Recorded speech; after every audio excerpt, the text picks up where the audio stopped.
Ladies and gentlemen, welcome to the Daily SOW featuring me, the one, the only, Paul Gordon. On this show, we will do our Newsfire Flams, and today we do our weekly Freqqo Report. So without much ado, let's kick this into high gear and go right to Newsfire Flams.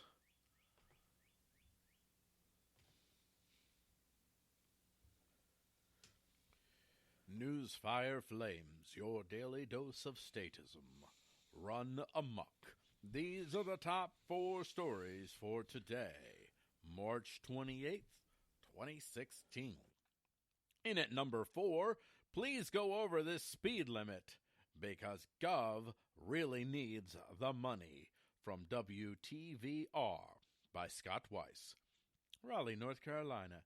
If you set your cruise controls to 5 miles above the posted speed limit, you might consider lowering it a bit when crossing over the North Carolina state line. Highway officials in North Carolina State Highway Patrol told WTVD that troopers would begin cracking down on speeders, anyone who traveled above the posted speed limit. That crackdown was set to begin last Thursday, ahead of spring break in central Virginia. Many Americans believe they won't be ticketed if they drive within a buffer zone above the posted speed limit, but now law enforcement will be targeting and ticketing speeding drivers, the North Carolina Department of Transportation posted online. Studies continue to show that speed is a major cause of injury and fatality on North Carolina highways. Yeah, you really just want money, pinhead. In 2015 alone, there were 322 speed-related fatalities and 10,658 speed-related injuries.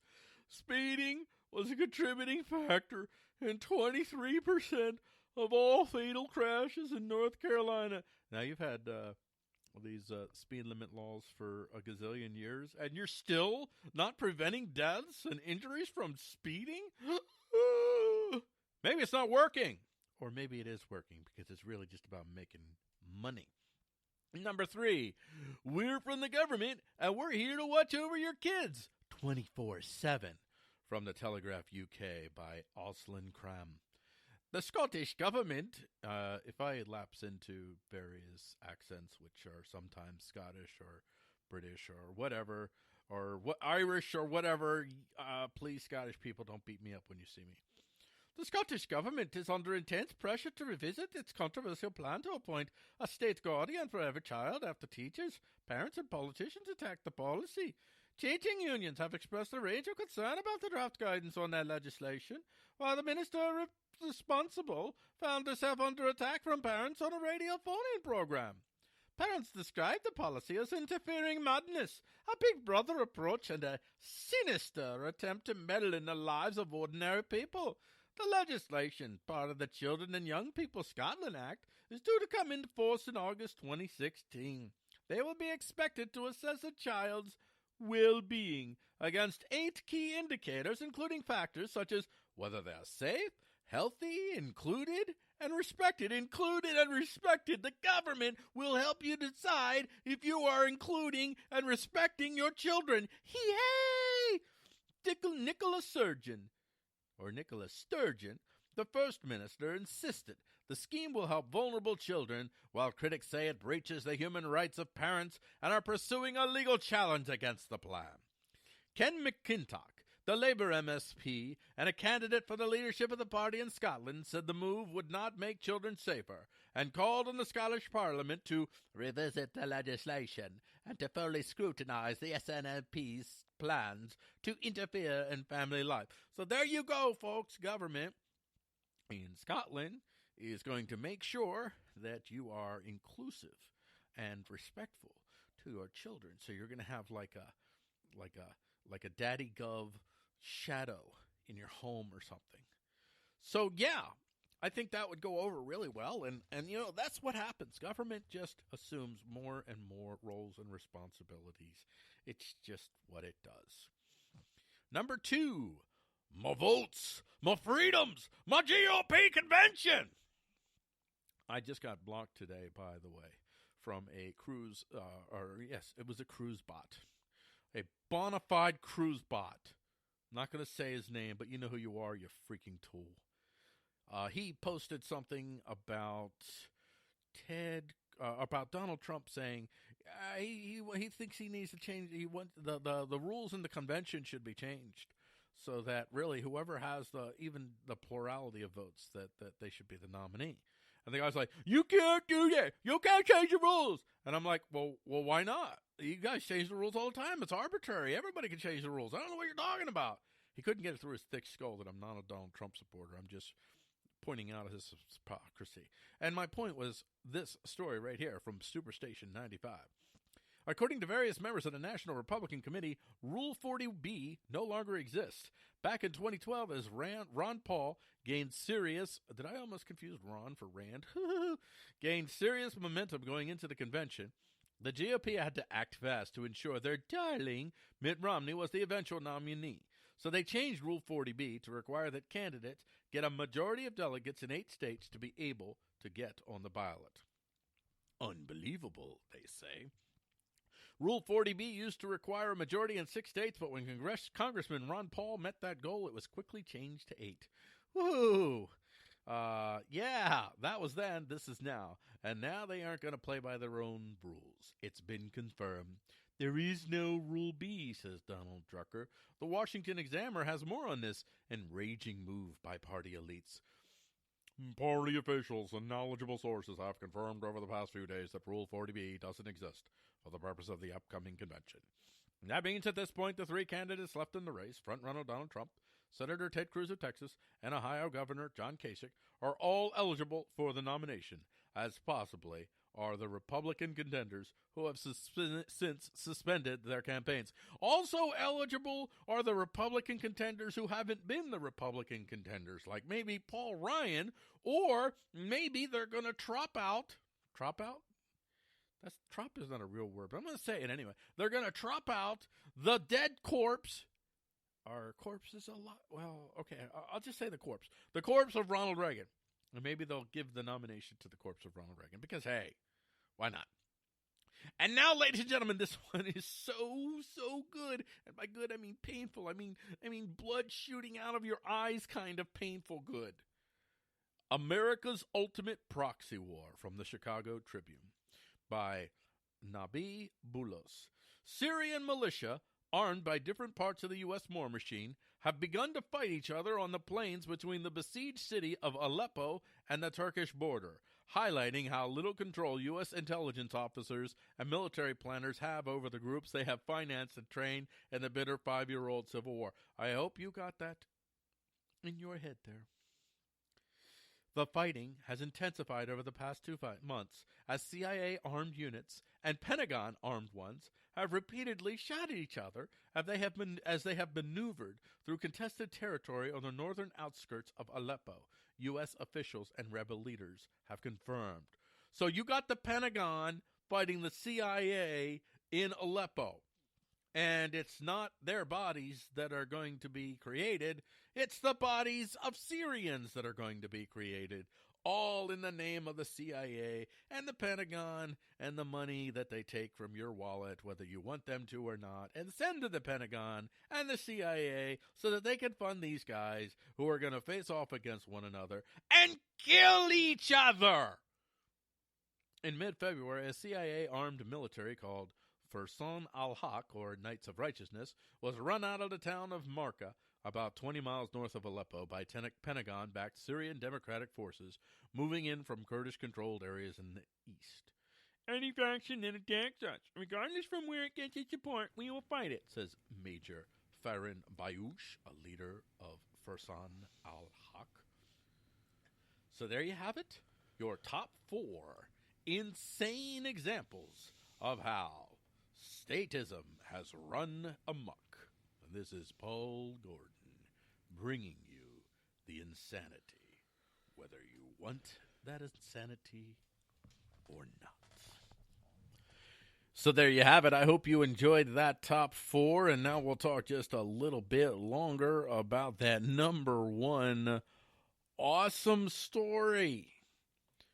So what you have is one faction, which was funded by the CIA, and another faction, which was funded by the Pentagon, are now fighting each other using American arms, funded by American dollars, using American tactics. And here's a little bit more from that awesome article, which was in the Chicago Tribune.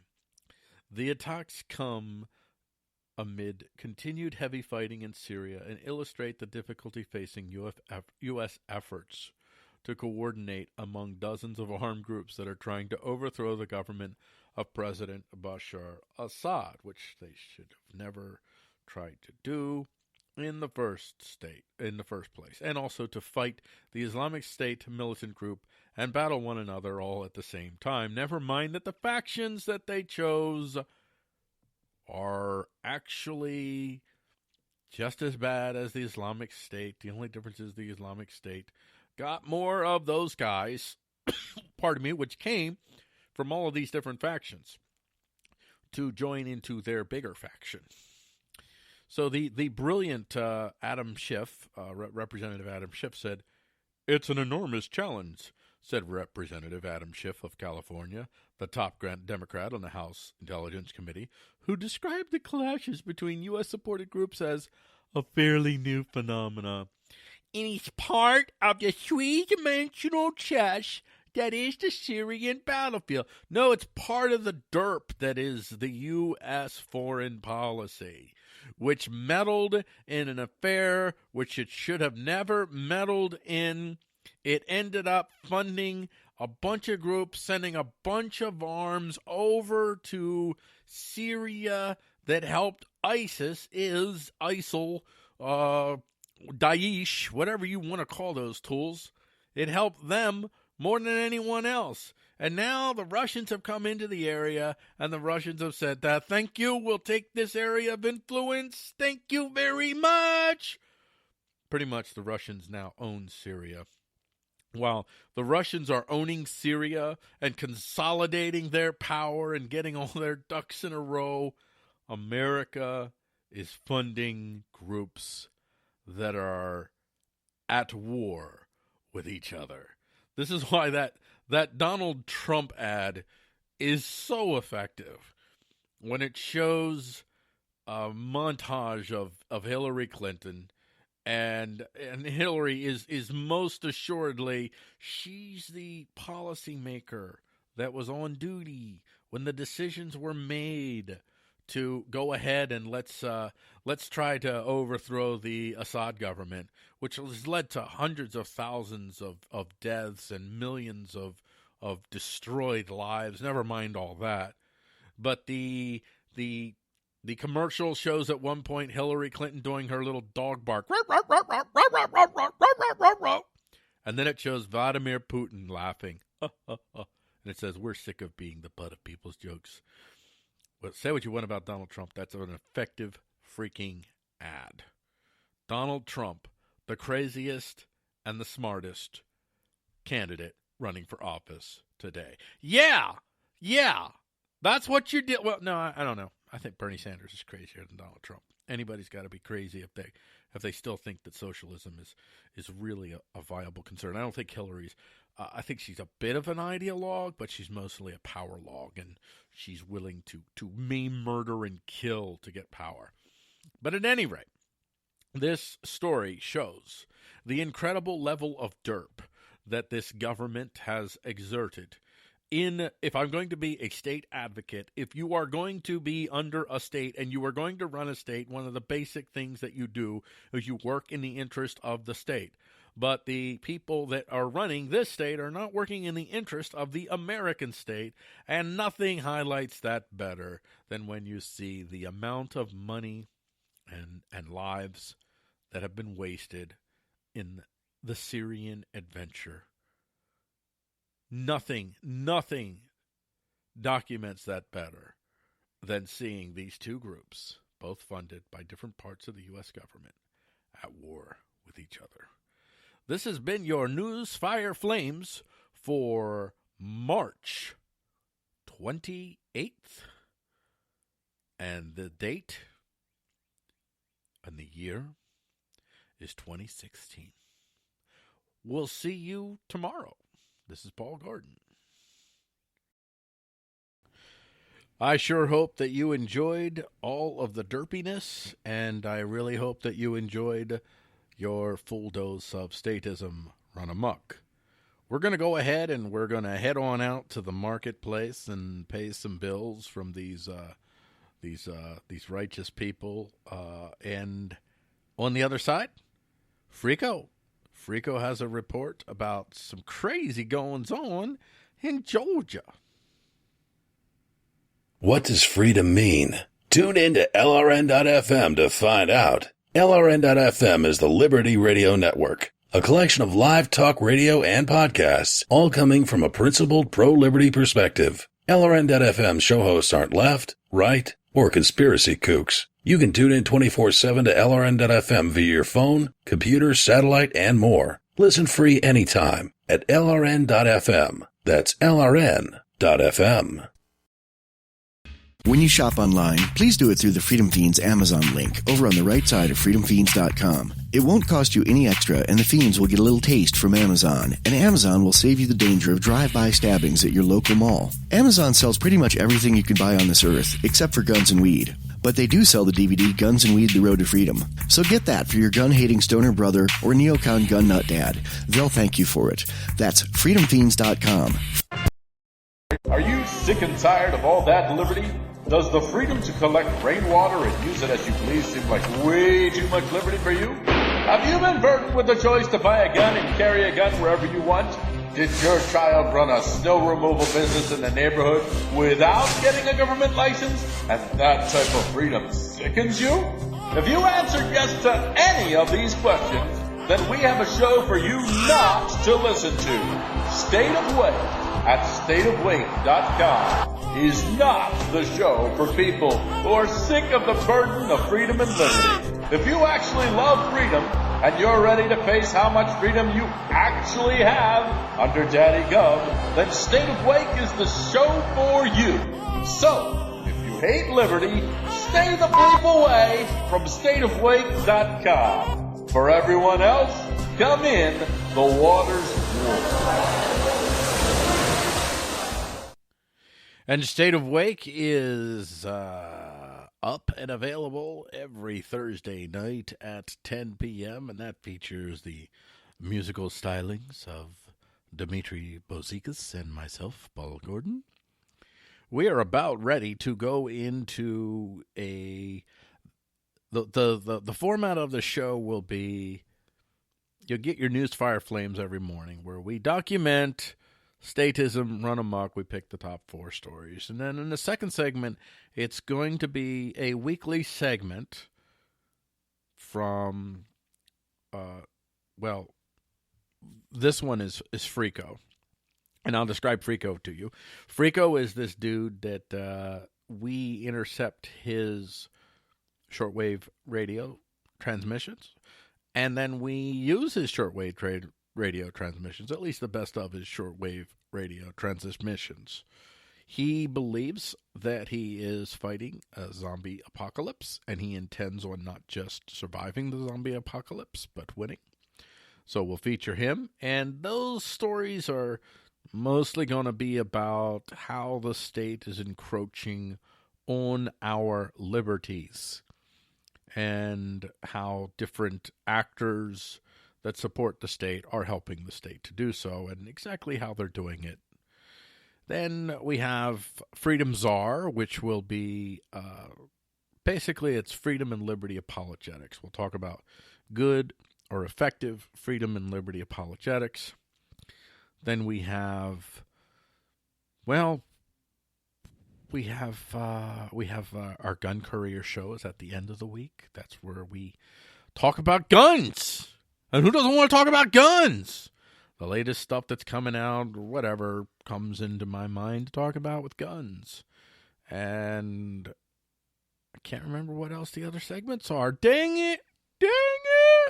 No, I can't. I'm just playing with you. Of course I can remember what the other segments are.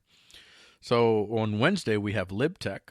And LibTech is going to be about, well, how is tech empowering us to advance the cause of liberty? And Thursday is an interesting day. Thursday, we do what's called the DecaCap Report. This is for Christian folks that are in the liberty community, so I'll be talking about stuff from a Christian liberty perspective during that segment. So there you have it, folks.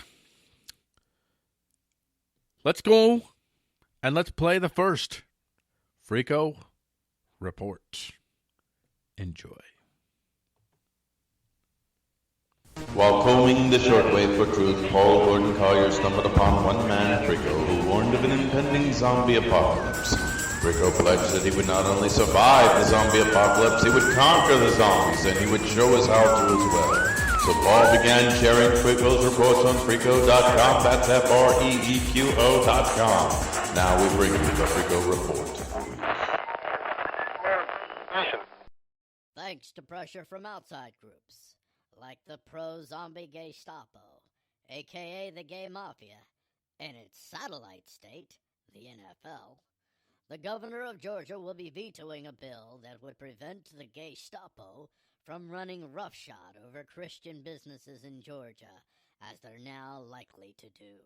Whatever your feels about this, the fact of the matter is this: the NFL gets a big chunk of its money to build those multi-million-dollar stadiums from governments, including this very Georgia government that the NFL is now shaking down in the interest of serving its master, the Gaystapo. The NFL, using the stadium that taxpayers helped build in Atlanta as a weapon, strong-armed the government into shooting down basic freedom of religion protections for Christians, because their masters, the Gaystapo, wanted it to happen that way. This whole tactic is about further weakening your right to freely associate with who you seek to associate with, no matter what society, as defined by the state, deems is the appropriate association to make. They mean to prevent us, ultimately, from being able to exclude the pro-zombie agents from among our ranks, and also prevent us from being able to connect with and form up together as the zombie-fighting army we are becoming. Here is the article from AJC by Greg Bluestein.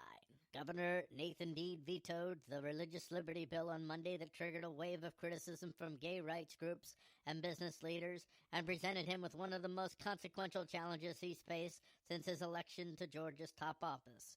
In a press conference at the state capitol, Deal said House Bill 757 doesn't reflect Georgia's welcoming image as a state full of warm, friendly, and loving people, and warned critics that he doesn't respond well to threats of payback for rejecting the measure.